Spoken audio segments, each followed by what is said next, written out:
Welcome dear students. आज के इस वीडियो में आपका स्वागत है।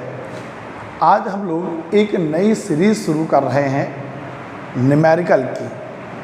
आपके बोर्ड पेपर 2023 के 2-4 महीने बाद हैं और मोस्टली बच्चों को फिज़िक्स के न्यूमेरिकल्स की प्रॉब्लम होती है जो आपको कठिन लगते हैं, जिस वजह से आपको फिज़िक्स की आपको A to Z सभी चैप्टर्स के मैं आपको न्यूमेरिकल पढ़ाने वाला हूं और वो न्यूमेरिकल जो बोर्ड पेपर में आ चुके हैं या आ सकते हैं, उसकी ये सीरीज़ एक शुरू हो रही है। इस सीरीज़ का कोई भी वीडियो आपसे ना छूटे, क्योंकि पता नहीं कौन सा क्वेश्चन मैं पढ़ाऊँ, रिवाइज कराऊँ और बताऊँ। आपने वही नहीं देखा, बाकी सारे वीडियो देखे और आपसे कोई क्वेश्चन छूट जाए, ऐसा ना हो। तो इस वीडियो को शुरू करते हैं। आज हम लोग लेसन नंबर 1 शुरू करेंगे, वैद्युत क्षेत्र की तीव्रता, जिसके कुछ इम्पॉर्टेंट न्यूमेरिकल पढ़ाऊँगा। सारे के सारे वीडियो आपके लिए इम्पॉर्टेंट हैं जो इस सीरीज़ से होंगे। मैं इसमें टाइटल में video 1, video 2, video 3, part 1, part 2, part 3 नाम से ज़रूर डालूंगा। इसलिए A to Z वीडियो आप सभी लोग देखते रहिए। ये पर डे आपके पास पहुँचेंगे और सारे के सारे इम्पॉर्टेंट हैं। तो शुरू करते हैं आज का वीडियो। कोई भी चैप्टर आपके न्यूमेरिकल तब आपको समझ में आते हैं जब उसके आपके सारे फार्मूले आते हों, और किस कंडीशन के फार्मूले हैं आपको ये आते हों। न्यूमेरिकल के लिए आपको 2-3 चीज़ें आनी चाहिए। आपको मात्रक आते हो, आपको पहचानना आता हो, आपको फार्मूले आते हो और ये मालूम हो ये किस कंडीशन का फार्मूला है। अगर ये आपको मालूम है तो आप जो है न्यूमेरिकल आपके लिए बहुत आसान हो जाएंगे। आपको 10-20 तक और पहाड़े आने चाहिए। उम्मीद करते हैं टेबल 20 तक आपकी आती होगी, 12th में पढ़ना है। तो अब हम लोग सबसे पहले सारे इसके फार्मूले लिखते हैं। तो देखिए, पहला formula Q equal to NE। Q equal to NE। यहाँ पे Q क्या है? आवेश। Q क्या है? आवेश। इसका मात्रक क्या होता है? कूलाम। आप लोग पेन कॉपी लेके बैठिएगा और मैं जो बोलता जा रहा हूँ इनके मात्रक वो आप ज़रूर नोट करते रहिएगा। कुछ टिप्स बताता जाऊँगा, वो भी नोट करते रहिएगा। इसलिए पेन कॉपी लेके बैठें, एक रजिस्टर मेंटेन कर लें इस वीडियो का। तो Q आवेश होता है जिसका मात्रक कूलाम है। N numbers of charge, moving charge, numbers of moving charge, electrons की संख्या बताता है। और E एक इलेक्ट्रॉन का चार्ज बताता है। कितना होता है? 1.6 इंटू 10 की पावर -19। 1.6 इंटू 10 की पावर -19, ये एक इलेक्ट्रॉन का आवेश इतना होता है। ठीक, इतने कूलाम। फिर ध्यान सुने, Q आवेश जिसका मात्रक coulomb, N numbers of charge, moving charge कहूँ जो आवेशों की संख्या है, और E एक इलेक्ट्रॉन का आवेश। अब आवेश की प्रकृति भी पूछी आती है। आवेश की प्रकृति भी पूछी आती है।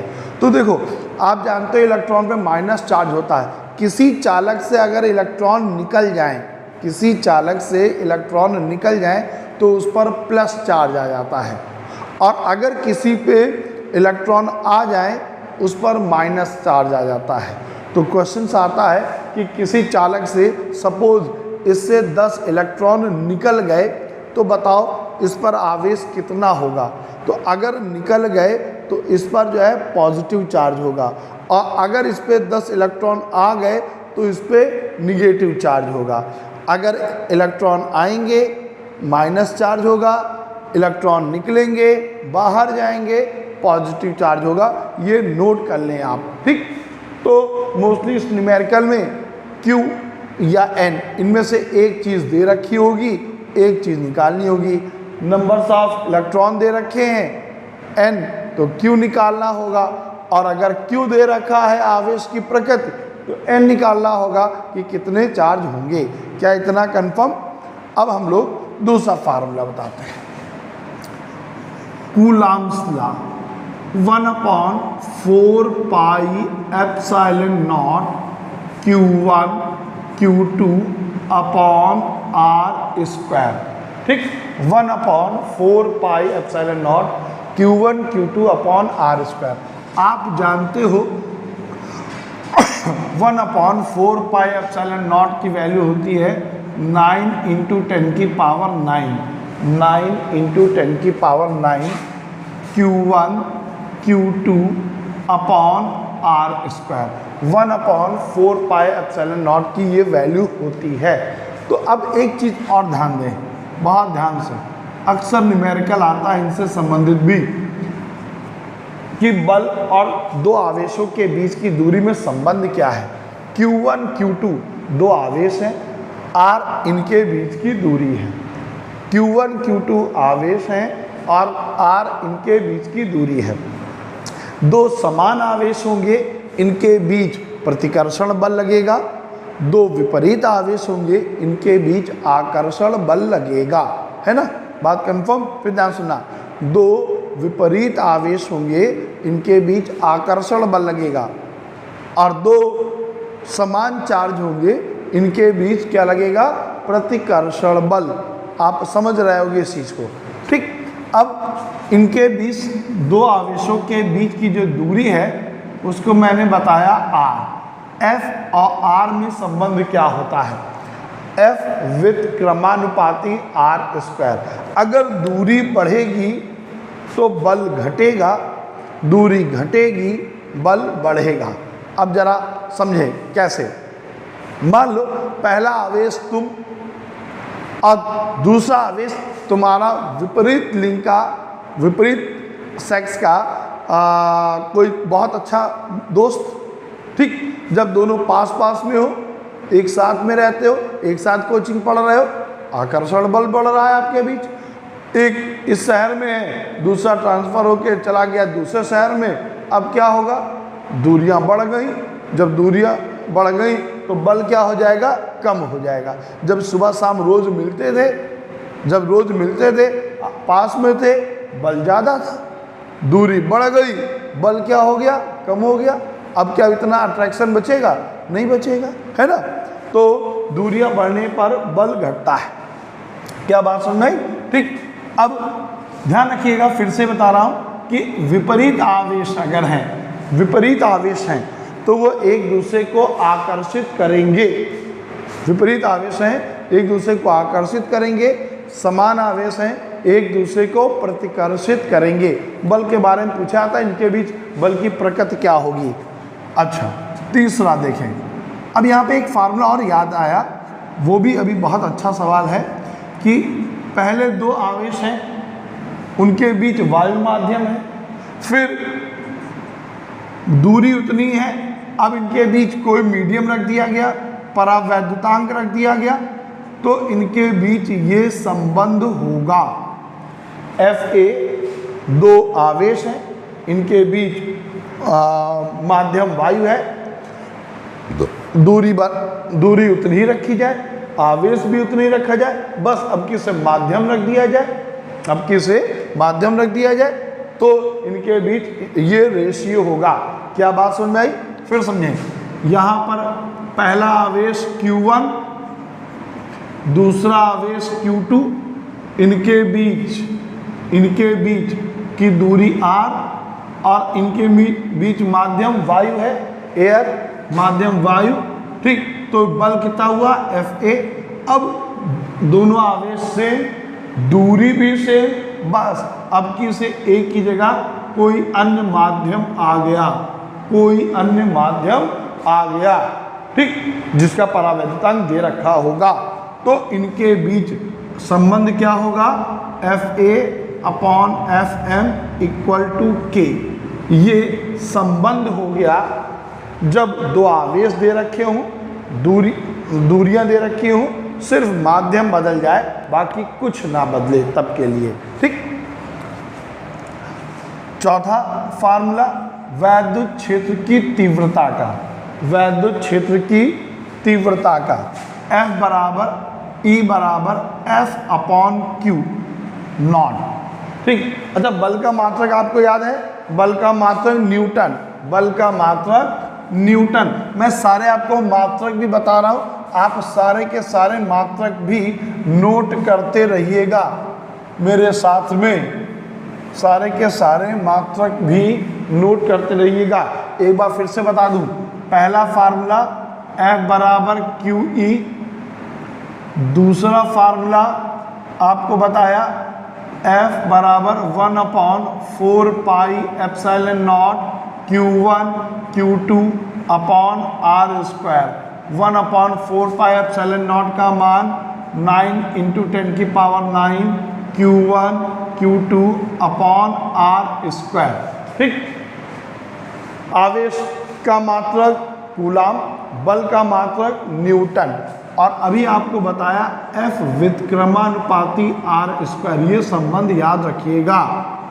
और एक और आपको संबंध बताया कि माध्यम वायु है, माध्यम कोई अन्य है, तो इनके बीच ये संबंध होगा।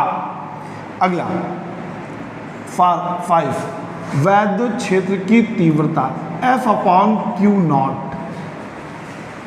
तीव्रता, वैद्युत क्षेत्र की तीव्रता, यहाँ पे आपको मैं मानता हूँ कि आपको वैद्युत क्षेत्र की तीव्रता, कूलाम के नियम, ये सारे फार्मूले आते होंगे, ये परिभाषाएं आती होंगी। मैं यहाँ आपको ये वीडियो न्यूमेरिकल की दृष्टि से है, इसलिए मैं आपको सिर्फ फार्मूले, मात्रक और न्यूमेरिकल ही पढ़ाने वाला हूँ। अगर आपको वैद्युत क्षेत्र की तीव्रता नहीं मालूम, किसे कहते हैं, कूलाम का नियम नहीं मालूम, तो आप जो है प्लेलिस्ट में जाके आप देखें, मैंने इस लेसन के सारे वीडियो बना रखे हैं जो आपको बेहतर समझ में आएंगे। ठीक। एक तो ये फार्मूला हमारा हो गया। दूसरा formula 1/4 pi epsilon not Q upon R square. E तीव्रता, वैद्युत क्षेत्र की तीव्रता, मात्रक सीखें, बल का मात्रक न्यूटन, बल का मात्रक न्यूटन, और आवेश का मात्रक कूलाम, आवेश का मात्रक कूलाम। या दूसरा एक मात्रक और होता है जो बहुत पूछा जाता है, वोल्ट बटे मीटर। ये फार्मूला आप आपने पढ़ा होगा, E बराबर V/L, E बराबर V/L, इस फार्मूले से निकला है। E वैद्युत क्षेत्र की तीव्रता, F बल, Q आवेश, 1/4 पाई एप्सिलॉन नॉट का तुम फार्मूला जानते हो, 9 इंटू 10 की power 9 Q upon R square. ठीक। एक बात खूब अच्छे से याद रखिएगा, तीव्रता आवेश के परिमाण पर निर्भर करती है, आवेश के परिमाण पर, मैग्नीट्यूड पर। पॉजिटिव निगेटिव चार्ज होने से उनके डायरेक्शन पता चलते हैं।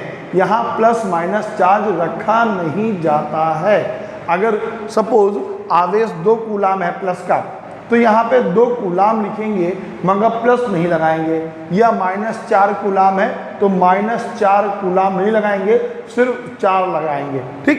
यहाँ पर फिर ध्यान रखिएगा, तीव्रता जो है वो प्लस माइनस पर निर्भर नहीं करता, डायरेक्शन पर निर्भर करेगा कि तीव्रता उधर कितनी होगी, वो अभी मैं सिखाऊंगा, मगर परिमाण यहाँ पे लिखा जाता है, संख्या नहीं लिखी जाती है।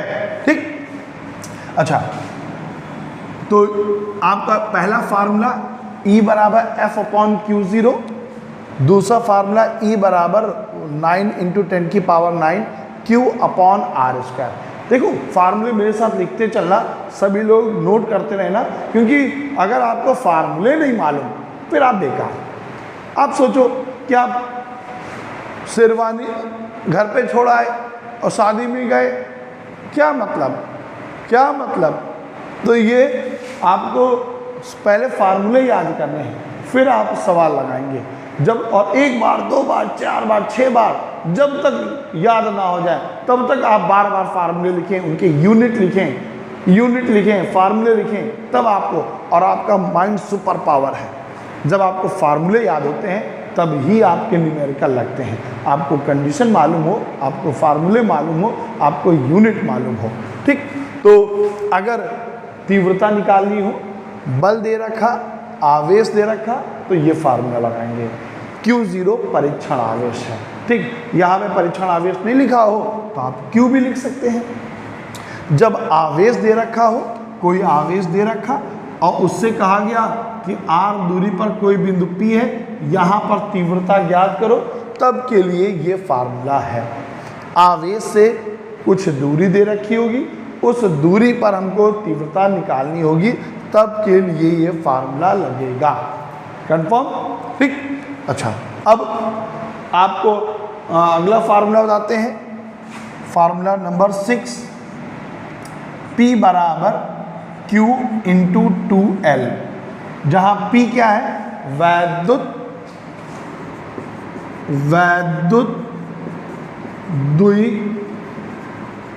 द्विध्रुव आघूर्ण, वैद्युत द्विध्रुव आघूर्ण P को बोलते हैं।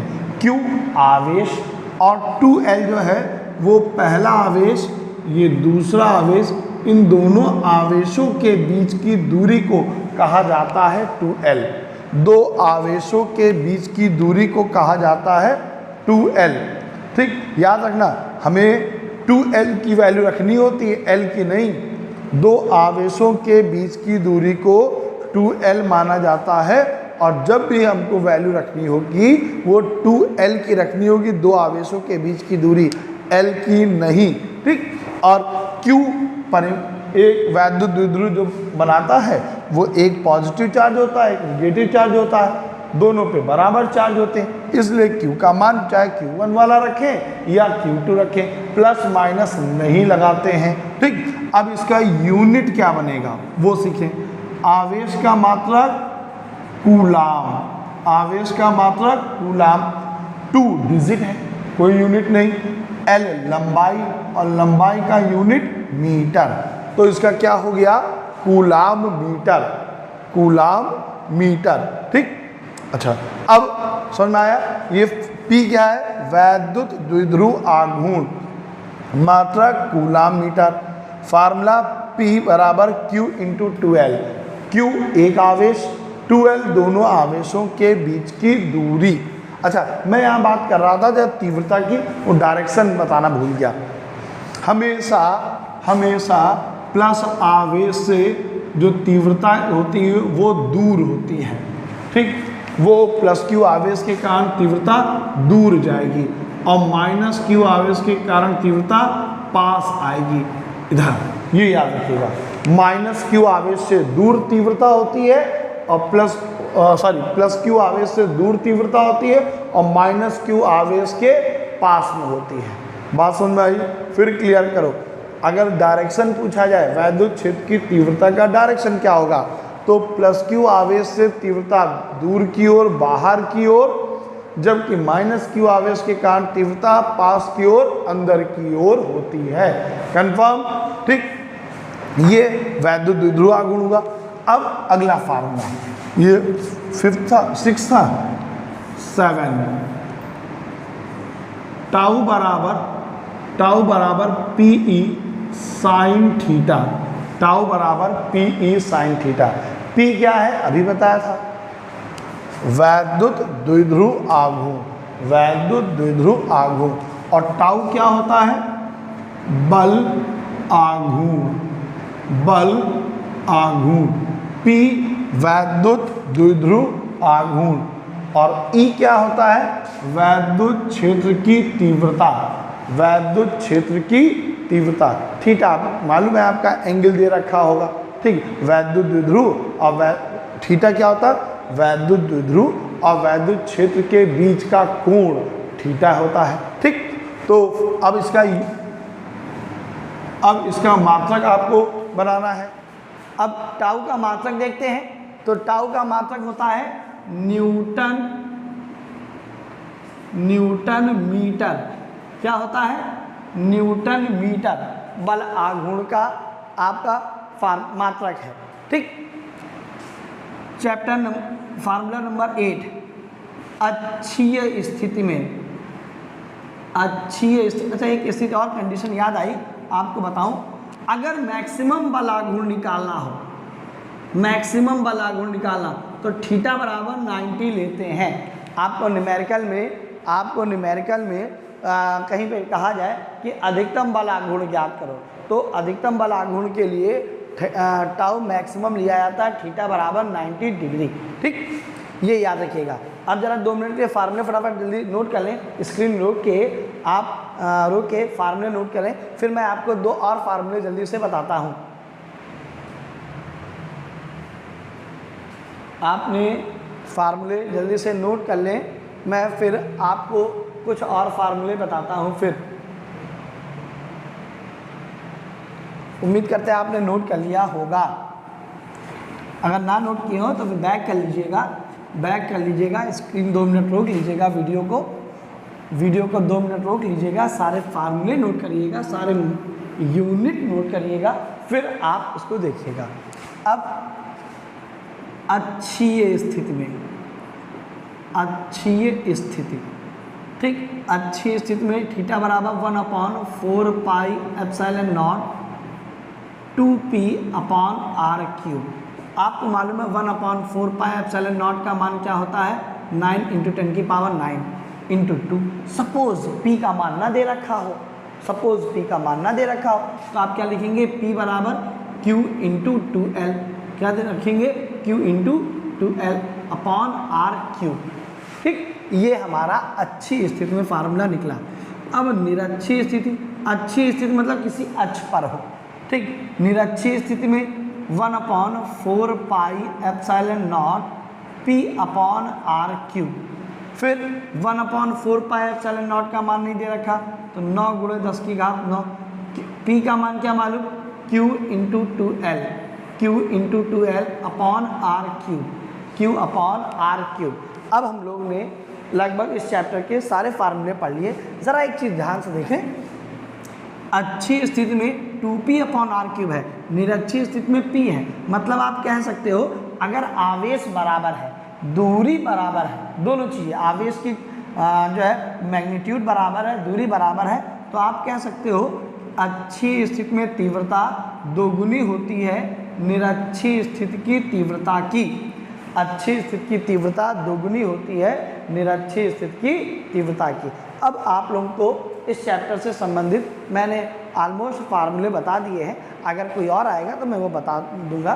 तो ये सारे फार्मूले आप नोट करें, 2-2 4-4 बार नोट करें, 2-2 4-4 बार नोट करें। आपको जब तक याद ना हो जाए तब तक आप नोट करते रहें, लिखते रहें, याद करते रहें। फिर जब याद हो जाए यूनिट सहित किस कंडीशन में है, तब न्यूमेरिकल शुरू करेंगे। तो आज का ये वीडियो हमारे यहीं पे समाप्त होता है। दूसरा वीडियो आप जिसमें मैं न्यूमेरिकल शुरू करूँगा वो होंगे। फिर मैंने कहा कि ये एक सीरीज़ मैंने शुरू की है, पूरे इंटरमीडिएट के सभी बोर्डों के सारे इम्पॉर्टेंट न्यूमेरिकल लगवाने की, जो पेपर में आ चुके हैं, बोर्ड पेपर में या आ सकते हैं। तो इस वीडियो को आप ज़रूर अपने और साथियों से शेयर करें, खासकर उन साथियों से जो किसी कारणवश कोचिंग नहीं पढ़ पा रहे हैं फाइनेंशियल प्रॉब्लम की वजह से, या जिनको न्यूमेरिकल ही कठिन लगते हैं। ये वीडियो स्पेशली उन्हीं के लिए है।